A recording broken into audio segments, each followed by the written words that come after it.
अस्सलामुअलैकुम बच्चों, हम नेक्स्ट टॉपिक करने जा रहे हैं सिंपल पेंडुलम। ये हमारे पास ऑसिलेटरी मोशन चैप्टर 14 यानी दूसरा चैप्टर सेकंड ईयर का टॉपिक है।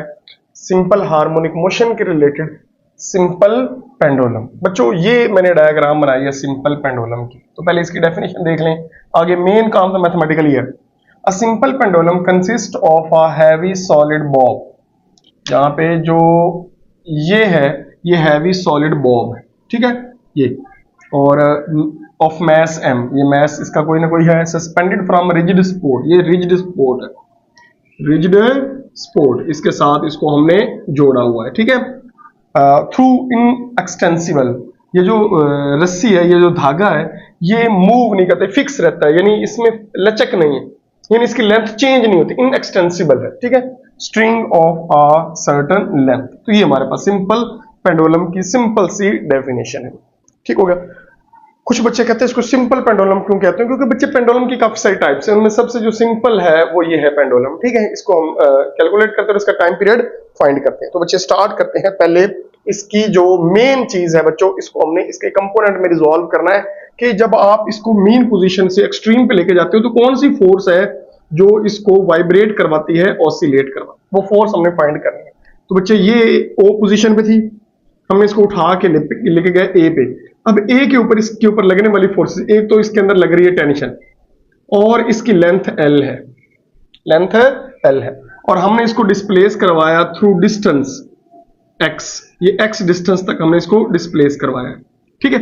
बच्चों याद रखना, अगर ये डिस्टेंस ज्यादा हो, ओ से ए तक डिस्टेंस ज्यादा हो, तो ये कर्व बनती है। याद रखना, जब हमने सिंपल पेंडुलम को सॉल्व करना है तो इसका जो एम्पलीट्यूड है, ये बात बड़ी जरूरी है, एम्पलीट्यूड जो है वो स्मॉल होना चाहिए, ठीक है, यानी थोड़ा सा इधर इतना के लेके जाना बस, ताकि ये पाथ स्ट्रेट रहे। अब ये बात क्या है, कर्व है, तो समझाने के लिए मैंने ज्यादा बड़ा कर दिया, एक्चुअल में इसका एम्पलीट्यूड बहुत है स्मॉल है, यानी यहां से यहां तक बस लेके गए बिल्कुल करीब, ताकि ये पाथ स्ट्रेट रहे। अब ये पाथ थोड़ा सा बेंड हो रहा है, कर्व हो रहा है, ठीक है।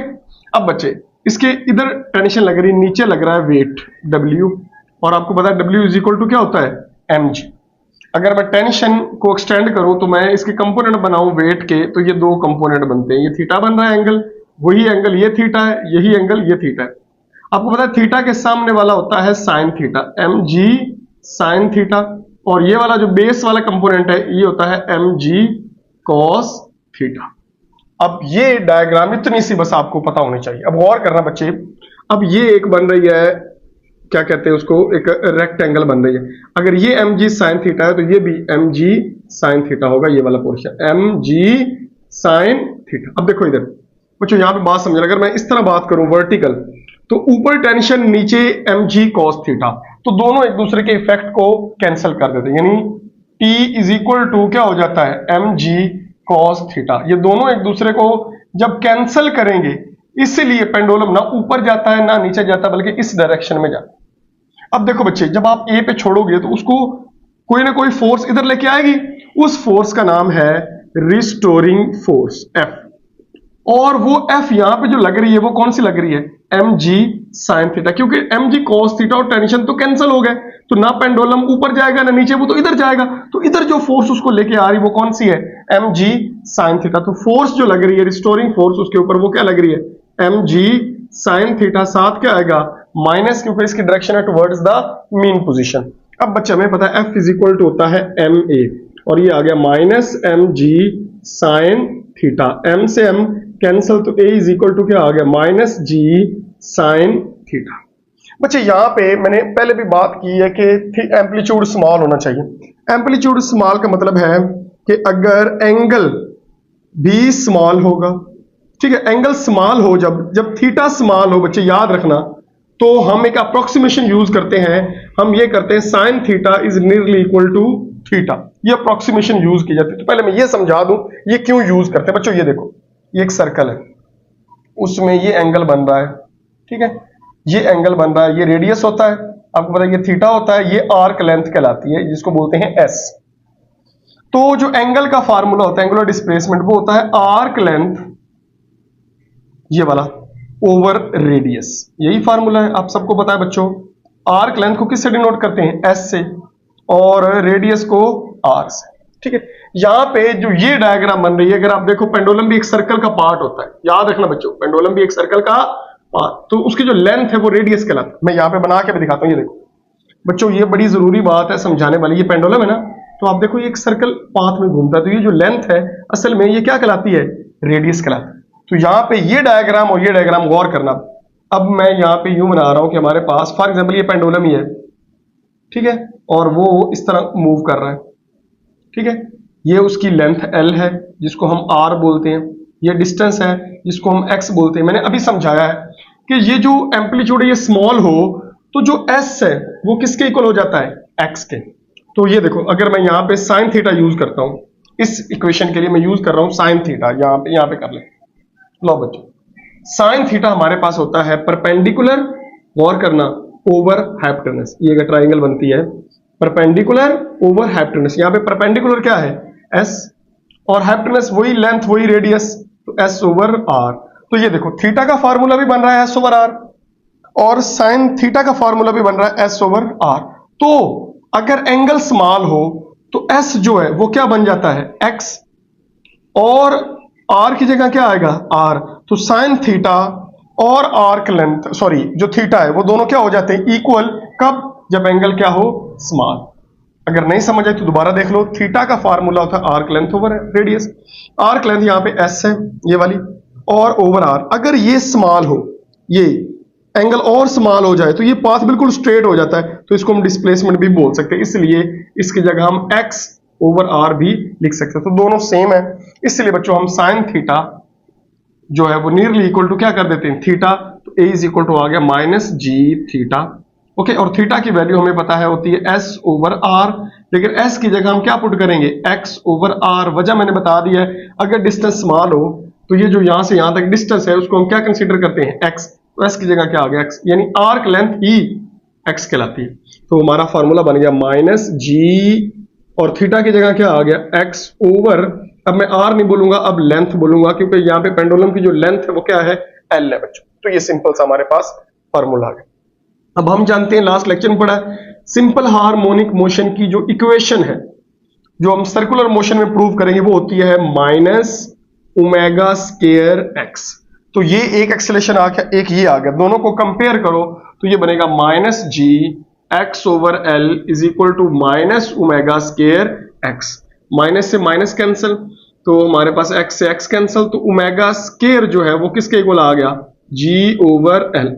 अगर मैं ओमेगा की वैल्यू निकालू बच्चे तो अंडर रूट लेना पड़ेगा, वो आ जाएगा जी ओवर एल अंडर रूट। लो बच्चे, हमारा टॉपिक कंप्लीट हो गया। अब गौर करना, यहां से असल स्टोरी शुरू होनी है। टाइम पीरियड का फार्मूला हमें पता है होता है 2 पाई ओवर ओमेगा। अब यहाँ पे ओमेगा की वैल्यू पुट करो, 2 पाई ओवर ओमेगा की वैल्यू होती है g over l under root. Okay बच्चों, इसको अगर आप सॉल्व करोगे तो ये बनेगा 2 पाई अंडर रूट, ये नीचे वाला ऊपर चला जाएगा, L ओवर जी। तो ये बच्चों कहलाता है टाइम पीरियड ऑफ पेंडुलम। अगर हमने फ्रीक्वेंसी निकालनी है तो वो होती है 1 ओवर टाइम पीरियड, यानी ये 1 ओवर, ये वैल्यू पुट करो 2 pi under root L over g, ये नीचे वाला ऊपर चला जाएगा। तो फ्रीक्वेंसी का फार्मूला बनेगा 1 ओवर 2 पाई बच्चों, और पहले L ओवर जी था, अब ये क्या बन जाएगा, G ओवर L।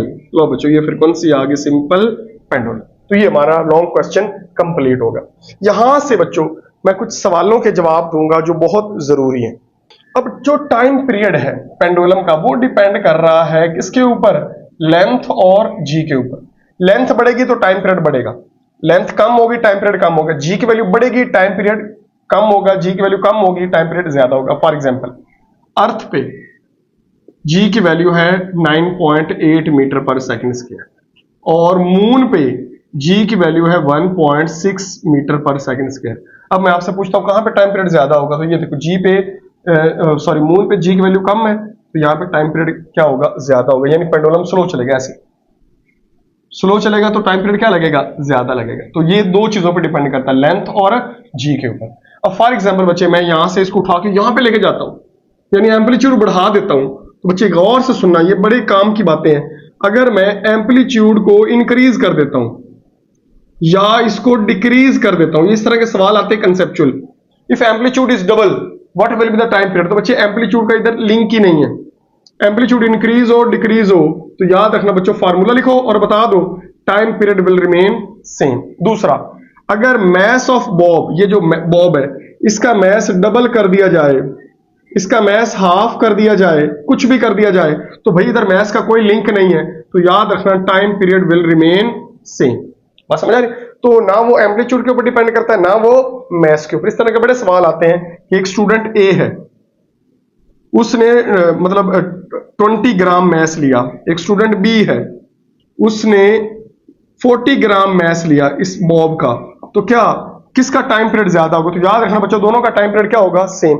इस तरह का कोई भी क्वेश्चन आ जाए आप आसानी के साथ सॉल्व कर सकते हैं। बात समझ आ रही? एक और सवाल आता है, अगर लेंथ डबल हो जाए, यानी ये लेंथ क्या हो जाए? डबल, तो बच्चे गौर करो, इधर 2 आ जाए तो आपको पता है 2 अंडर रूट बाहर चला जाएगा, तो ये अंडर रूट 2 टाइम्स ज्यादा हो जाएगा, यानी टाइम पीरियड जो है वो अंडर रूट 2 टाइम्स बढ़ जाएगा। कुछ बच्चे लेंथ डबल करने से टाइम पीरियड डबल कर देते, नहीं भाई डबल नहीं होगा। ये देखो अंडर रूट के अंदर 2 है, तो अंडर रूट 2 बाहर आ जाएगा, बाकी सारा वही रहेगा। अंडर 2 बाहर आ गया, बाकी वही रहेगा 2 पाई एल ओवर जी। तो देखा बच्चों, बाकी टाइम पीरियड वही रहेगा, सिर्फ कितना बढ़ेगा? अंडर रूट 2 बढ़ेगा। तो इस तरह के सवाल जो है बच्चे वो सिंपल पेंडुलम के रिलेटेड पूछे जा सकते हैं, जितने पूछे जा सकते थे मैंने बता दिए।